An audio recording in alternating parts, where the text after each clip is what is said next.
L'heure est venue de faire le tour de l'actualité nationale et internationale sur Speedline TV. Mesdames et messieurs, bonsoir et bienvenue dans ce journal. Le Bénin se dote d'un nouvel outil pour accompagner l'évolution de son système juridique.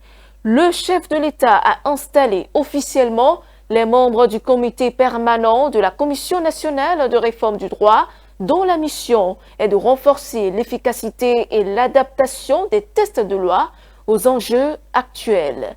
Face à la recrudescence des actes de rançonnement sur les axes routiers, le directeur général de la police républicaine hausse le ton. Dans une déclaration à la presse, il annonce un durcissement des sanctions à l'encontre des agents impliqués dans ces pratiques. Et puis, en République démocratique du Congo, le suspense est désormais levé. La Cour constitutionnelle a déclaré conforme à la Constitution la loi portant organisation du référendum.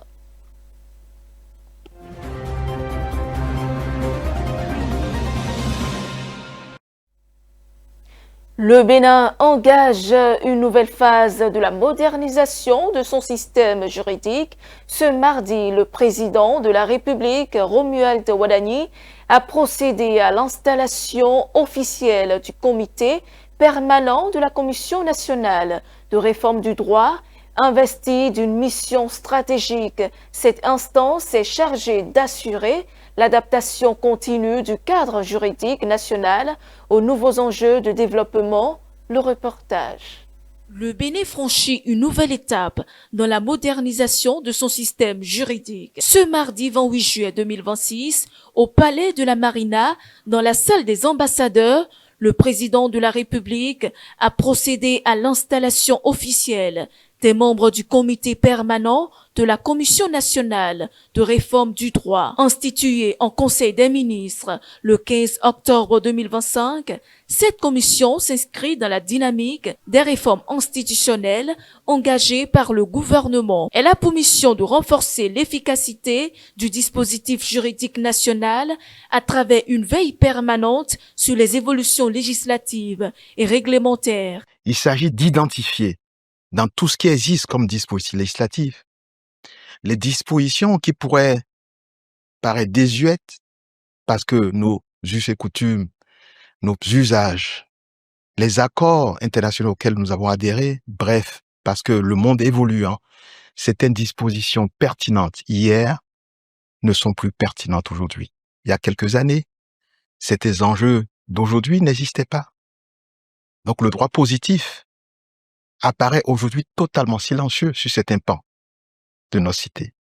Leur rôle également, c'est d'identifier ces vides juridiques et de faire des propositions pour les adresser. Constitué d'universitaires, d'avocats et de spécialistes du droit, le comité permanent devra également prendre en compte les grands défis actuels et futurs, notamment ceux liés au changement climatique, au développement agricole, à l'urbanisation et aux évolutions technologiques.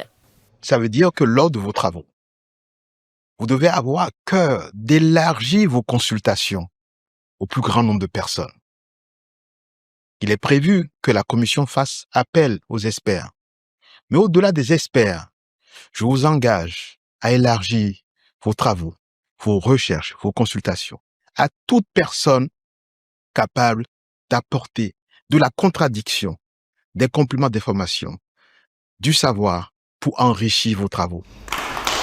À travers cette dynamique, le gouvernement entend bâtir un corpus juridique robuste capable de soutenir durablement les ambitions de développement du Bénin et d'accompagner les grandes réformes engagées dans le pays. Le Bénin s'apprête à célébrer le 66e anniversaire de son accession à l'indépendance. Pour marquer cet événement historique, les autorités mettent les petits plats dans les grands. Au cœur des festivités, une grande parade militaire est en préparation, réglée avec précision.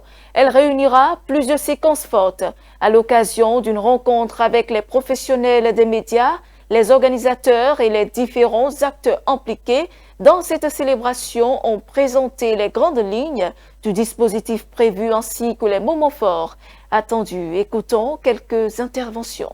Le défilé militaire du 66e anniversaire de l'indépendance de la République du Bénin s'articulera autour de plusieurs séquences destinées à mettre en valeur le professionnalisme, la discipline, la cohésion des capacités opérationnelles des forces de défense et de sécurité.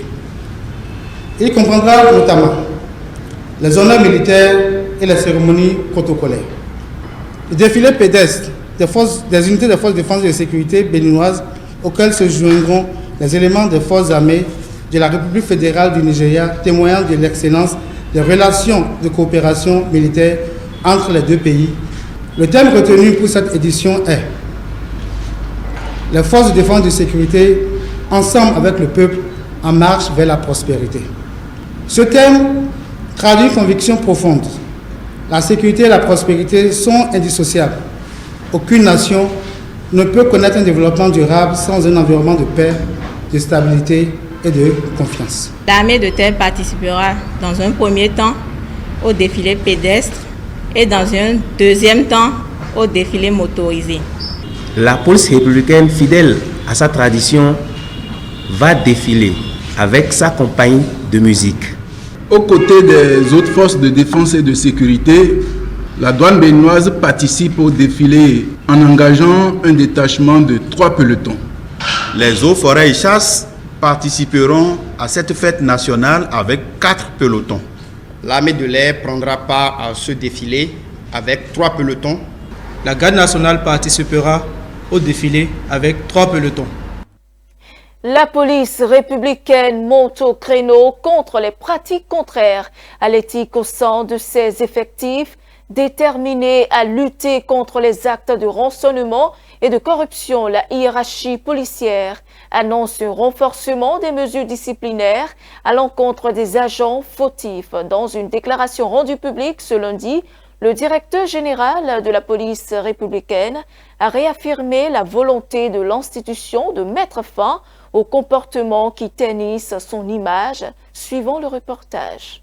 En dépit des réformes engagées depuis plusieurs années pour assainir les contrôles routiers, notamment la suppression des barrages fixes, le déploiement des patrouilles corridors, des caméras piétons et des radars, certains agents continuent de se livrer à des actes de rançonnement. Une situation que la direction générale de la police républicaine dit ne plus vouloir tolérer. En face du citoyen, chaque fonctionnaire de police représente l'autorité publique. Ce statut exige une intégrité absolue et une discipline exemplaire. Tolérance zéro de la corruption et du rançonnement sous toutes ses formes. Tout agent pris en flagrant délit de rançonnement est sanctionné.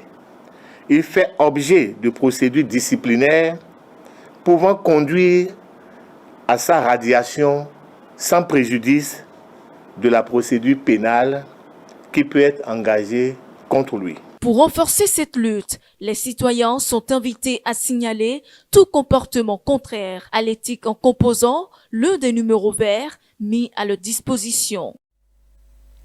Et dans un tout autre registre, à présent, la Société de radio et de télévision du Bénin, SRTB, ouvre une nouvelle page de son histoire. Depuis ce lundi, la journaliste béninoise Sinatou Saka occupe officiellement le poste de directrice générale de l'entreprise publique de médias. Âgée de 34 ans, elle succède à Ogushinan Koundé et prend les commandes de la SRTB avec un parcours riche, construit entre le Bénin et plusieurs expériences au sein de médias internationaux. Retour sur son parcours. Les autorités béninoises ont porté le choix sur Sinatou Saka pour prendre les rênes de la Société de radio et de télévision du Bénin. Jusqu'à sa nomination, elle siégeait en qualité de première représentante de la présidence de la République au sein du conseil d'administration de la SRTB. Cette nomination marque l'arrivée à la tête des médias publics d'une professionnelle reconnue pour son expertise en journalisme, en innovation numérique et en développement des médias. Née à Porto Novo, Sinatou Saka s'est imposée comme une figure du journalisme et de l'entrepreneuriat numérique en Afrique. Elle a notamment occupé les fonctions de chef de projet éditoriaux à France 24 après une expérience au sein de Radio France Internationale. Au fil de son parcours, elle s'est spécialisée dans la recherche numérique appliquée aux grands enjeux sociétaux du continent africain, développant une expertise reconnue dans les domaines de l'innovation, de l'information et de la transformation digitale. Parmi les initiatives qui ont marqué son parcours figure la coordination du challenge Apple Afrique de RFI. Le programme a permis de soutenir des projets innovants dans des secteurs tels que l'éducation des jeunes filles, la santé ou encore les services urbains intelligents avec pour ambition de mettre le numérique au service du développement. Sinatou Saka est également à l'origine de la plateforme Idemi, créée pour encourager la production et la diffusion de contenus numériques en langue africaine sur le web et les applications mobiles. À 34 ans, Sinatou Saka hérite de la mission de poursuivre la transformation de la SRTB dans un contexte marqué par l'accélération du numérique, l'évolution des usages médiatiques et les attentes croissantes des citoyens en matière d'information. Son expérience acquise au sein de médias internationaux et son engagement en faveur de l'innovation pourraient constituer des atouts majeurs pour accompagner la modernisation de la société de radio et de télévision du Bénin et renforcer son rayonnement aussi bien sur le plan national qu'international. En interactualité, après son adoption par les deux chambres du Parlement, la loi relative aux modalités d'organisation du référendum en RDC a été soumise au président de la République pour promulgation. Mais avant de franchir cette étape, Félix Tshisekedi a saisi la Cour constitutionnelle afin de vérifier sa conformité avec la Constitution. La décision rendue par cette juridiction favorable au test lève désormais les dernières incertitudes et permet au chef de l'État de procéder à sa promulgation. Le reportage. République démocratique du Congo. En République démocratique du Congo, la Cour constitutionnelle a validé une loi sur le référendum qui relance les spéculations autour d'un éventuel troisième mandat du président Félix Tshisekedi. Le texte adopté par le Parlement en juin prévoit qu'en cas de dysfonctionnement majeur des institutions, la Constitution pourrait être révisée par une assemblée constituante puis soumise à référendum. L'opposition dénonce une réforme qui pourrait contourner la limitation à 2 mandats présidentiels. La Cour a toutefois écarté certaines dispositions jugées trop larges. Félix Tshisekedi, dont le second mandat s'achève en 2028, nie vouloir modifier la Constitution, tout en affirmant qu'il accepterait un troisième mandat si le peuple le lui demandait. Le texte doit désormais être signé par le chef de l'État pour entrer en vigueur. C'est ici que s'achève cette édition. Merci de votre fidélité. Suivez-nous en continu sur speedlinetv.bj/live et sur nos différents canaux digitaux Facebook, YouTube et TikTok.